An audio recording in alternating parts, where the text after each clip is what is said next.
ሰላም ጤና ይስጥልን የተከበራችሁ ተመልካቾቻችን ከብስራት ዩቲዩብ የሚተላለፍላችሁ የብስራት የመረጃ ሰዓታችን እነሆ ተጀምሯል።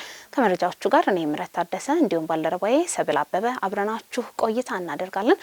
በነገው ዕለት የሚከበረው ዓለም አቀፍ የሴቶች ቀንን በማስመልከት አንዳንድ ሁኔታዎችን እናስቀድማለን። በየ90 ሰከንድ ልዩነት አንዲት ሴት ከወሊድ ጋር በተያያዘ እክል ህይወቷ ያልፋል። አንዲት ሴት ከዚህ ምድር ላይ 75 ዓመታትን ብትኖር በአማካኝ 4 ዓመቱ በወር አበባ ውህደት ታሳልፋለች። የልብ ህመም ለሴቶች ዋነኛ ገዳይ በሽታ ነው። እንዲሁም ከ6 ሴቶች አንዷ የጥቃት ሰለባ ትሆናለች። አንዲት ሴት በቀን በአማካኝ 20 ሺህ ቃላትን ስትናገር ወንዶች 13 ሺህ ቃላትን ይናገራሉ። አንዲት ሴት በአመት ከ30 እስከ 64 ጊዜ ስታለቅስ ወንዶች ከ6 በላይ አይደለም። ወንዶች ከሴቶች ይልቅ እጥፉን ይዋሻሉ። ሴቶች ከወንዶች በበለጠ አንድ ጊዜ በርካታ ተግባራትን ማከናወን ይችላሉ። የዓለማችን የመጀመሪያዋ የኮምፒውተር ፕሮግራመር ሴት ናት። ደራሲዋና የመብት ተሟጋቿ ሄለን ኬለር የመጀመሪያዋ አይነ ስውርና መስማት የተሳናት በአርት የባችለር ዲግሪ የተቀበለች ሰው ናት። ኤለን ጆንሰን ሰርሊፍ የአፍሪካ የመጀመሪያዋ ሴት ፕሬዝዳንት ናት። ለ2 የምርጫ ዘመንም በፕሬዝዳንትነት አገልግላለች። በ13 ደቂቃ ልዩነት አንዲት ሴት በጡት ካንሰር የተነሳ ህይወቷ ያልፋል። እውቋ የሆሊውድ ፈርጥ አንጀሊና ጆሊ በጡት ካንሰር መያዟን ይፋ ማድረጓን ተከትሎ የቅድመ ምርመራ የሚያደርጉ ሴቶች ቁጥር በእጥፍኑ ጨምሯል። ከ10 አንዱ ብቻ የጡት ካንሰር በዘር ይተላለፋል። በቅድመ ምርመራ የጡት ካንሰርን መከላከል ይቻላል። በከተማ ዙሪያ ብቻ በተሰራ ጥናት ደግሞ አንዲት ሴት በአማካኝ በህይወት ዘመኗ ለ150 ጊዜ ያህል የጸጉሯን ስታይል ትቀያይራለች። 2% ብቻ የዓለማችን ሴቶች ቆንጆ ነኝ ብለው ራሳቸውን ይገልጻሉ። በተጨማሪም አንዲት ሴት ስለ ሰውነት አቋሟ በቀን ለ9 ጊዜ ያህል በአማካኝ ታስባለች። ተመልካቾቻችን ቀዳሚ ወዳደረግነው ወደ ሀገር ውስጥ ጉዳያችን እናልፋለን። ከ1600 በላይ አብያተ ክርስቲያንን ያሳተፈ የወንጌል ዝግጅት ለ2 ቀናት በመስቀል አደባባይ ሊካሄድ ነው። ከ1600 በላይ አብያተ ክርስቲያንን ከቢሊ ግርሃም የወንጌል ማህበር ጋር በመተባበር መለኮታዊ ጉብኝት ለኢትዮጵያ በነገው ዕለት መካሄድ ይጀምራል። በዚህ ዝግጅት ላይ የወንጌላውያን አብያተ ክርስቲያን ቄስ ቢሊ ግርሃም ልጅ ፍራንክሊን ለስብከት ተጋብዘዋል። ኢትዮጵያ ውብና ጠንካራ ሀገር ናት። ከዚህ ታላቅ ሕዝብ ጋር ጊዜ ለማሳለፍ ሁሉ ጊዜ ጓጓለሁ ሲሉ የብሪንጋም የወንጌል ማህበርና ለ10 ዓመታት በኢትዮጵያ ሲሰራ የቆየው ዓለም አቀፍ የክርስቲያን የእርዳታ ድርጅት የሳምሪታንስ ፐርስ ፕሬዝዳንት ዋና ስራ አስፈጻሚ ቄስ ፍራንክሊን ግርሃም ለብስራት ራዲዮና ቴሌቪዥን ተናግረዋል። አክለውም በአብያተ ክርስቲያን ግብዣ ለመላው ኢትዮጵያ የሚሆን መልእክት ለማስተላለፍ ወደ ሀገሪቱ ትልቅ አደባባይ እንደሚወጡም ተናግረዋል። በዋና ከተማዋና በመቶዎች የሚቆጠሩ ኪሎሜትሮች ርቀት ላይ ባሉ ማህበረሰቦች ውስጥ መለኮታዊ ጉብኝት ታሪካዊ ክስተት እንዲከናወን ለማድረግ በሺዎች የሚቆጠሩ ሲያቅዱና ሲዘጋጁ መቆየታቸው ተነግሯል።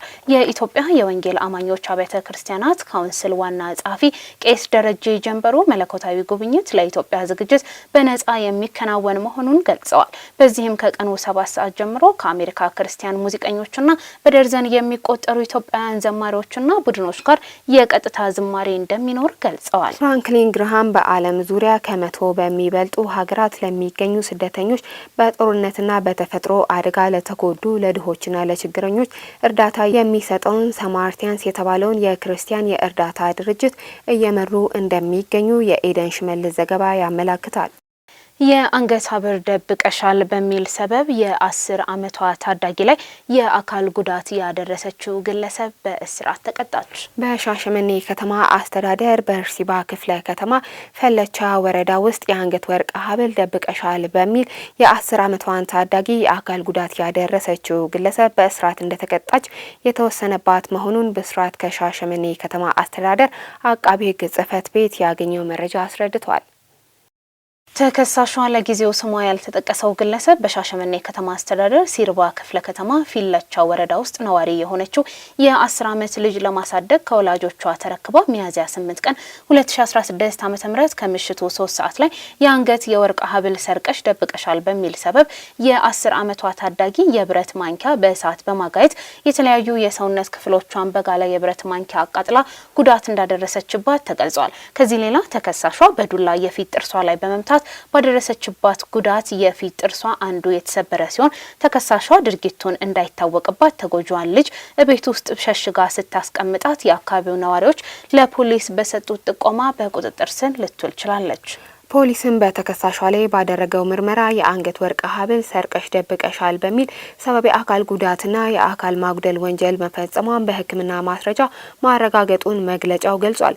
በፖሊስ የተጣራው የምርመራ ምዝገባ የተመለከተው አቃቤ ሕግም ተከሳሿ ላይ በከባድ አካል ማጉደል፣ በህገወጥ የሰዎች ዝውውርና የህጻናት ጉልበት ብዝበዛ 3 ክሶች መስርቶባታል። በተከሳሿ ላይ የተከፈተውን ክስ ሲከታተል የነበረው የሻሸመኔ ከተማ አስተዳደር ከፍተኛ ፍርድ ቤት የፈጸመችው ድርጊት በአቃቢ ሕግ ማስረጃ ሙሉ በሙሉ መረጋገጡ ተከሳሽ እንድትከላከል ብይን ቢሰጥም የመከላከያ ማስረጃ ማቅረብ ባለመቻሏ በቀረበባት 3 ክሶች ጥፋተኛ ሆና በመገኘቷ በ11 ዓመት እስራትና በ3000 ብር መቀጮ እንድትቀጣ ተወስኖባታል ስትል ሰማሃር አለባቸው ዘግባለች። የተከበራችሁ ተመልካቾቻችን አሁን ደግሞ ወደ ዓለም አቀፍ መረጃችን እናልፋለን። በዓለም ዙሪያ የሚገኙ ወጣቶች በህይወታቸው እምብዛም ደስተኞች አይደሉም ተባለ።